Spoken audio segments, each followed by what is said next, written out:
రాష్ట్ర కేబినెట్ సమావేశం ఈ నెల 15న జరగనుంది. ముఖ్యమంత్రి రేవంత్ రెడ్డి అధ్యక్షతన సచివాలయంలో జరిగే ఈ భేటీలో పలు కీలక నిర్ణయాలు తీసుకునే అవకాశం ఉందని సమాచారం.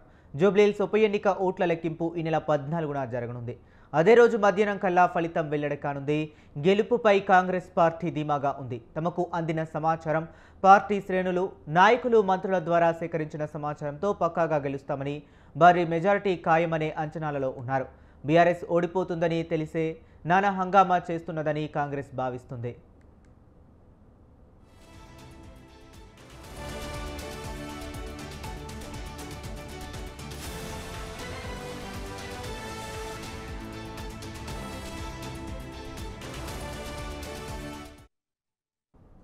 ఇదిలా ఉండగా గెలుపు తర్వాత ప్రభుత్వ పరంగా పలు కీలక నిర్ణయాలు తీసుకునే అవకాశం ఉందని తెలిపింది.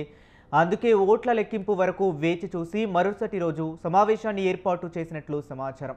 ఇందులో ప్రధానంగా స్థానిక సంస్థల ఎన్నికలు, బీసీ రిజర్వేషన్లు, కాంగ్రెస్ ప్రభుత్వం 2 ఏళ్ల పాలనా విజయోత్సవాలు, ఇతర పలు అంశాలపై కీలక నిర్ణయం తీసుకోనున్నారని సమాచారం.